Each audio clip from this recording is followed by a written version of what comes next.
Chat, I got a question for you, man. I got a question for you. Have y'all ever played a game that like you really liked in the beginning? Like maybe had like a banger first stage or something like that. And like, yo, this game about to be game of the life. And then like the more you play it, the more ass it gets. And the more you play it, you're like, wait a minute. Why? I don't think this is very good at all. I think to me, like it was like that with like The Last of Us 2 was one of them. Starfield? Really? I feel like Starfield was ass in the beginning and then it got good. SMT5, FF16 and Hold on, bitch. Look, you can roast Starfield, but you are not gonna hop on FF16 like that. I will literally beat the shit out of you. FF16 low-key dragged. You're the worst kind of person. Anyways, so for me, if I had to pick a game, I think like The Last of Us 2 is one of those games where like when I first started playing it, I was like, wait a minute. This is like, pretty fire. And then I started to hate that game. But anyways, let's go ahead and react to this video from WhatCulture Gaming. The title is 10 video games that were never better than their first level. God of War Ragnarok, that's cap. I would say God of War 2018 definitely fits that because the intro to God of War 2018 was crazy. It was mad good. And then the game never got up to there again. Ragnarok, I would not say that is true for Ragnarok. Okay, but anyways, let's lock it in, boys. Let's go ahead and watch this video and let's see if this video gonna be a banger or not. And let me know in the comments, bro, what game fits that mold for you, take shit. I could definitely like FF16. I think like definitely has pacing issues, but to say like it falls off after the intro, I don't think it's true at all. I think it hits many highs throughout the entirety of the game. Video games trying to ease players in. Spider-Man PS4 is another one for me. A tutorial level or two, one. a chance to familiarize yourself with the controls, and minutes at a time of being told to use the right stick to move the camera like you just come out the whole way through. I think Spider-Man PS4 for me, the reason why I put it in there is because like the game is consistent throughout the entire experience. It's just consistently ass the whole time. Whereas it tricked me in the beginning, and like being able to like swing around as Spider-Man and for like the first time in a very long time, like it tricked me at first. And then I realized that game sucks. Or something, it's all par for the course. Not all games are like this though, and there's no hand-holding in the following 10 titles, that's for certain. I'm Josh from WhatCulture.com, and these are 10 video games that were never better than their first levels. Number 10, Resident Evil 4.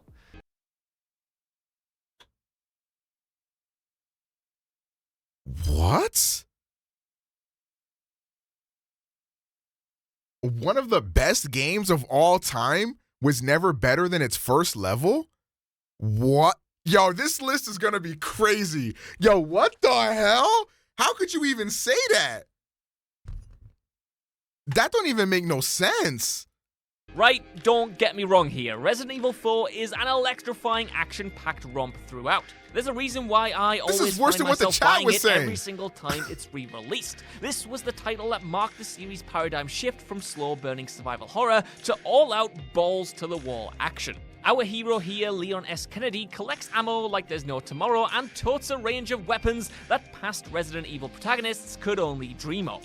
He also suplexes furious cultists so hard into the ground that their heads actually explode. I want to see what he's cooking here. Stage brilliantly no matter well, what he's cooking, it's not going to be good, bro. European village believed to be the last known whereabouts of the US president's kidnapped daughter.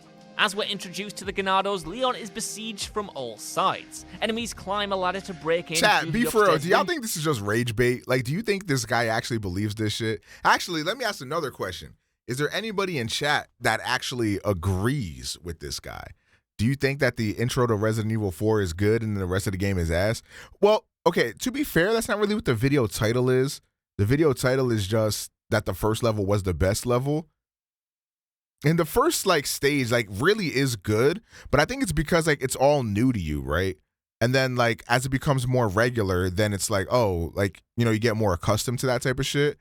Because the first like stage in this game like really sets the atmosphere for like the rest of the game or whatever. But I think it's really unfair to say that this shit is that the game doesn't reach these heights again. That's kind of, I don't know about that. Through the front door. They attack with knives, scythes, their bare hands, and just when you think it's cooling down, a chainsaw. It's atmospheric, tense, and the level design is perfect. I wonder what else he's going to say. Surprise that makes it so memorable. Number 9, Bayonetta. Damn. Chat, how you feeling? Chat, how you feeling? Green Hill Zone? No, I think Green Hill Zone Sonic games get way better than Green Hill Zone. These stakes were quite I knew this was gonna get some people mad. high for 2009's Bayonetta. It was created by Platinum Games, a studio with a well-deserved I never beat Bayonetta, developing the most but it wild, definitely did not absurd, fall off after the first level. Action games around. Oh, you think that's what they're gonna say? Oh, got you. Along for the ride, a new main character. If they say Green Hill Zone, I will be shocked.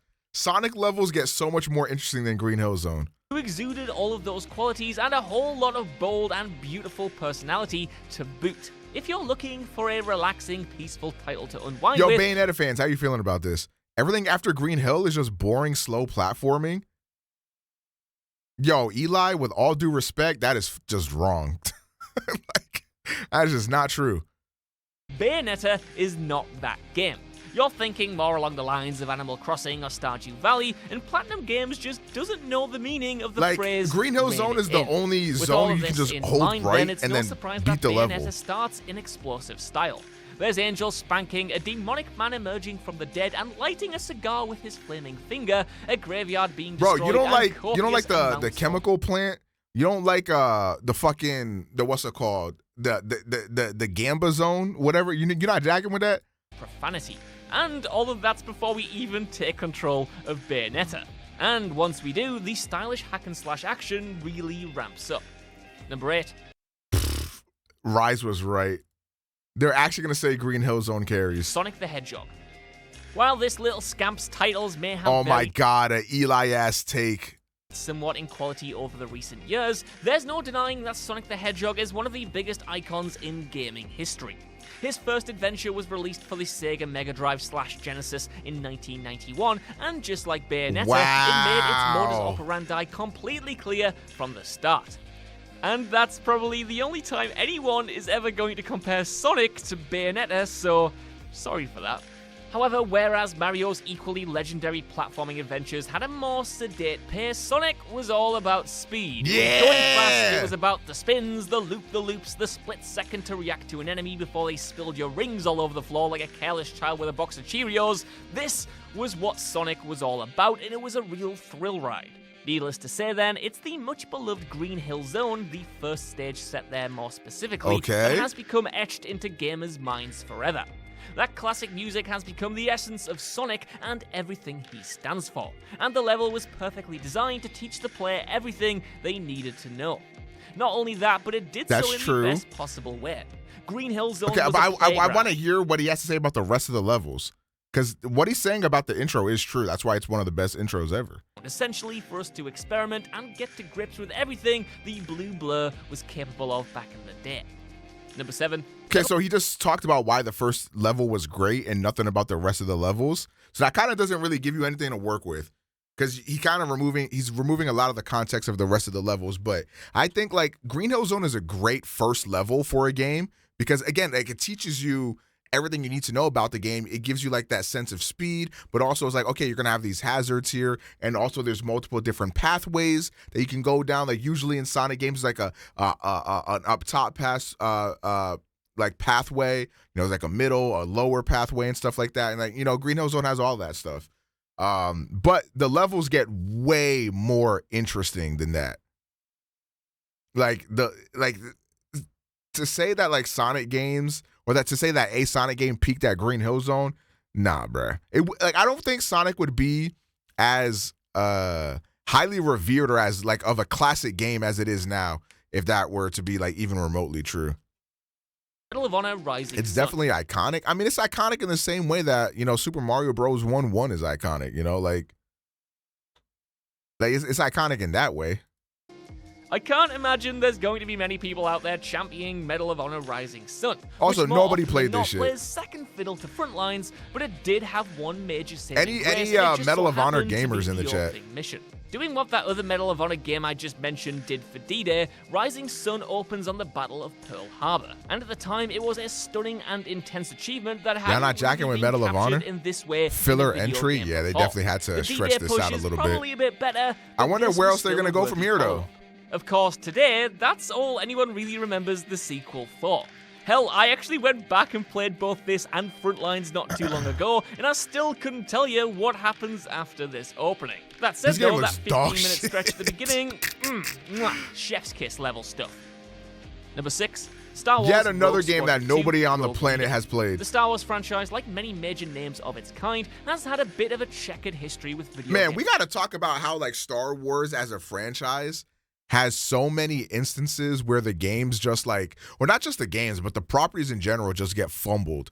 Like from games to movies to shows. Like, how do you have such a strong like base to work on? You feel me? And you fumble more often than not. You know what? I'm gonna say this. Star Wars is the Eminem of sci-fi. You know what I'm saying? This shit coasts by on some really great things it did when it first came out onto the scene, and then since then it's been giving us revival. Okay, all right, now here come. But Omega, the Clone Wars show. But Omega, have you seen Andor? Like, bro, how about you go fuck your uncle? Like, I don't know what to tell you about it, bro. Eminem can still have a good verse every once in a while. Star Wars can still have a good whatever every once in a while. But majorly, most Star Wars shit is ass. Star Wars comics are fire. When is the last time anybody in this chat has read a comic book? Well, I can't say that because you guys are not indicative of like real human beings. Because like you're all like you're nerds, you know what I'm saying? But I have heard that the Star Wars comics are fire. But like, let's be so for real. Ain't no regular, normal human being reading a comic book. The only type of person reading a comic book is an OmegaPro fan. And I don't know what to tell you. This is, you know what I mean? Star Wars still got one of the best universes in all of fiction. I agree. Which makes it disappointing when nothing pays off with that universe. That's what makes it disappointing when most of the shit that gets released under the Star Wars umbrella is dog shit. Game adaptations. Some have been great, some have been utterly average, some have been downright bad. Star Wars Rogue Squadron 2 Rogue Leader is one of the Star Wars titles, though, that has definitely achieved greatness. Man, the Star Wars fans finna dox me. Bend over? You meant that shit? The player as series icons Luke Skywalker. Everyone should watch Andor? No, thank you. I'm watching Power like a real man. Across the course of the original trilogy. As a flight sim, the game wanted to make the player feel as though they were right in the middle of the action, having a genuine impact on these familiar events and space battles. You know what's like really crazy to me? You know what's really crazy to me? How many people really love Rogue One? Like when I watched Rogue One, I was like, oh, that was cool. Like it was decent. Like it's a decent film. But then like I go online and I see that like people like hold Rogue One in like this high regard as if it's like the best media that Star Wars has ever made. And I just don't agree. Like, I honestly don't agree. Like, it's better than, like, the sequel trilogy, for sure. That doesn't really say much, however. But, like, when I got out of the theater from watching Rogue One, I was like, oh, that was pretty good. Like, that was pretty decent. You know, solid. But the way he gets his dick ridden, you would think it was really great. Like, you would think it was, like peak fucking fiction. Can I say something without getting shot? I give you immunity, Nameless. What you got to say, bro? That's my bestie. It's one of the better Star Wars films. It's on the upper echelon. Like it's on the, like if you were to split the Star Wars films into like half, it's definitely on the upper half for sure. But that's because every Star Wars movie sucks. I'm never watching Clone Wars because it looks ugly. Nameless, you are my brother in Christ. Batman, I gave him immunity. You can't shoot him. Hold on. No. That's not the way immunity works. You can't shoot him. I gave him immunity. In fact, Batman, you got to get shot for doing that. Take a minute. I gave him immunity. He can't be shot. Clone Wars is fucking hideous. I'm never watching that shit.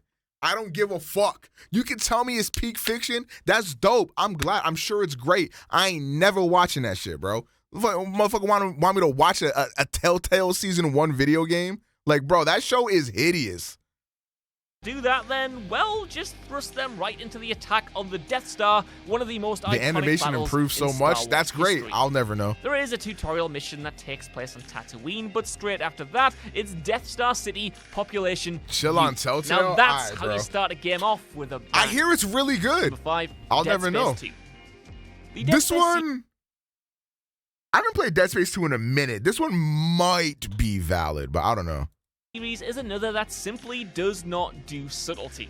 The developers were rather known watch as shows over the Visceral movies. Games, Yeah, I mean the RIP movies in suck. Pieces for a reason. They ensured that the players felt every necromorph attack, every limb they severed from these ghastly beasts, and every hunk of alien zombie. Yeah, I don't flesh really they remember this stomped game all on, that much, because you to be just honest. have to be sure, goddammit. In the sequel, Isaac Clarke suffers from the profound effects the We need to original get you game's on nastiness KOTOR. had on Bro him, wants me to play a game that awakening came out in a mental facility 1927, on bro. Sprawl, which is a space station off from Titan. If the first game had a dramatic and unforgettable beginning, Dead Space 2 only builds on that. From Isaac's attempted rescue to the necromorphs spreading chaos and destruction throughout the sprawl, this sequel begins with an incredible series of set pieces, and Jesus Christ, what the hell has happened to this guy's If you haven't been spoiled on face? KOTOR, you should play it. It's I've never grueling been and spoiled on horrific, that game. But it's also the sort of action that would serve as a dramatic ending to a lot of games. I still It's a remember that testament eye to scene, though, everything Scoobs. Visceral I'm not Games gonna lie. achieved Is with that this in the beginning of the game? Awful futuristic world that these sequences are only the beginning I remember of that. Isaac's next nightmare. Number 4, Metal Gear Solid 2: Sons of. Hey, bro. Hey, bro. WhatCulture Gaming? Send me the address, nigga. Nah. Send me the address. Send me the address. Where the fuck could we link up at, bro? Send me the address. I'll fly out no matter where on the fucking world you at, bro. I'll fly no matter where you at in the fucking world, bro. Let's scrap. Let's fucking scrap. Like, dead ass. This is the stupidest shit I ever seen in my fucking life. Are you serious? One of the best games ever made? Oh, I gotta hear this.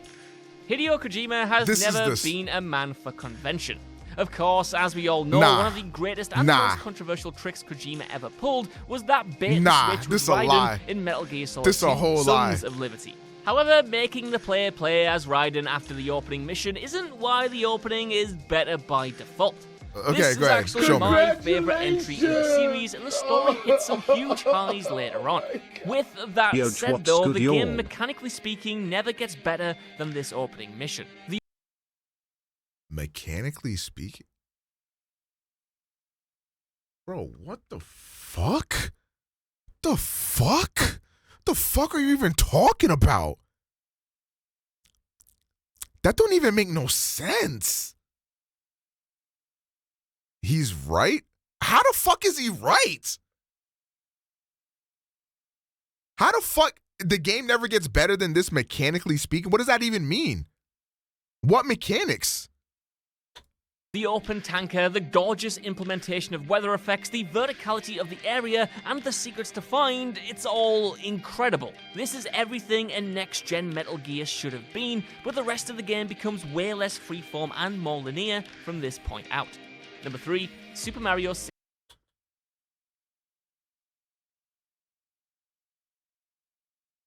I might kill this man.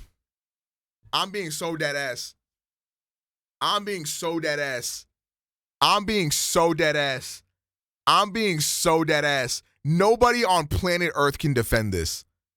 Mario 64 is one of the best platforming games because of the fact that every level is fire as fuck and they're so different from one another. What would you even classify as the first level in Mario 64? Do you classify the hub world as the first level? Bob-on Battlefield as the first level? Like, what is, like... 64. As with many of the titles on this rundown, Super Mario 64 is a blast from start to finish. The game's reputation speaks for itself. It's one of the most highly regarded games on Mario's already celebrated CV. After all, the first jump to 3D was one heck of a difficult move for just about every series that tried it, and to get it so right on the first go is nothing short of remarkable. It's exactly this quality that makes Super Mario 64's opening the most awe-inspiring part of the game as well. There are several defining moments in a long-time gamer's life, moments that solidify their love for video games in general, and for a lot of players, that first venture onto the ground surrounding Peach's castle is certainly one of them. Today, the game's visuals are, well, less than stunning to put it politely, but we can't hold the passage of time against the game in general. The freedom to play around with Mario's abilities while that great structure loomed in front of us was just amazing. Okay, so he's literally talking about before you enter the castle. He's not even talking about Bob-omb Battlefield. Like, he's literally talking about, like, as you're looking at the fucking castle. What up, Jade Arts? This is stupid as fuck. Like, what a fucking moron. Number 2, God of... Nah, this is rage bait. Nah, this is rage bait. Nah, this is rage bait. The last, like, 3 entries have been giga rage bait. MGS2, Mario 64, and God of War 3. All of which I'm pretty sure are on my top 25 games of all time. No, actually, MGS3 was on my top 25. This is crazy. In a similar vein to Resident Evil 4 and Bayonetta, God of War 3 is another game that wore its love for wanton carnage on its sleeve. It was always going to throw us into the midst of combat right from the start, but this wasn't any old battle. Not many franchises would have the... God of War 3 is like one of those rare games where, like, it starts off high and then it just keeps fucking going from there. Like, God of War 3 is one of the most consistent gaming experiences you can have. Brass bits to choose the apocalyptic battle between the gods of Olympus and the Titans in Yo, this is nuts. Level. But that's exactly what God of War did, this is and it nuts. summed up the entire series in a nutshell. As fans will know, the second game ended with the Titans ascending Mount Olympus with murderous intent, so it is only natural to start here after all. Still, this was one of the most epic skill set pieces the series had seen yet, and it was tough to see where the game could possibly... Don't blame the guy talking, he's just narrating a shit script that was given to him. I don't give a fuck who is reading it. Like, at a certain point, like, if you wanted me to read a manuscript of, like, DC Kagami's diary, I wouldn't do it. Because why? That would be fucking demoralizing, depressing, embarrassing. I would turn down the work, okay? This guy should have turned down this script. I don't give a shit. Possibly go from there. Number 1, GoldenEye 007. I mean, this whole game is dog shit, so I don't care. It makes sense to finish off this rundown with yet another iconic title that hit the highest possible note right from the start. GoldenEye 007 is well known as one of the greatest games to ever hit the Nintendo 64. No, but it's not, and one of the greatest games full stop, in fact. An influential FPS that shaped the genre for the better. I will always, like, give GoldenEye the credit for, like, what it did for video games and what it meant for video games. But, like, there's never been a game in history that has aged worse than this fucking game. An incredible achievement for you Rare. sucked. Thank you for the 41 months. Licensed game in an age of awful ones like Superman 64. I mean, why was the son of Krypton flying through colored rings instead of saving the world? Why not? Will never, ever know. Anyway, also, you telling me that this guy didn't make this script? He's putting his face everywhere as if he's like, you know what I'm saying? As if he made the video. He edited it. You feel me? Like he wrote the script. Nah, I need him to answer for his crimes against humanity. But no. Anyway, not only was GoldenEye 007 a solid shooter in its own right, it was also faithful to the movie. Most licensed games get at least that's just some other dude's face. Then how did he show that, or why did he show that when he was like, hey guys, my name is Joshua from WhatCulture Gaming, and then showed that picture? Nah, that's him, bro. That's him. Things completely wrong, so kudos to Rare. Stop trying to defend him. First level, the he will answer for his crimes. Cheat and throw the second level in as well as part of that same section. Started things off on a real high note, immersing both movie fans and gamers alike in the experience. Nah, bruh. How does this have so many likes over dislikes? Wow, wait, These people are like legitimate fans. Whoever listed God of War 3 must have not actually finished the game. That's real. Disagree with Bayonetta's entry. The game gets more and more bombastic as you play. I was ready to get upset, but I agree with pretty much everyone on the list. I'm gonna go ahead and dislike that. In fact, I might report this for gang-related organization. I don't know. That doesn't seem very right to me. But yeah. Anyways, that was interesting to say the least. That was interesting. But if there's any games that you guys can think of that fit this whole scheme here, let me know in the comments. But just so you know, if you piss me off, I'll probably find out where you live. All right, peace.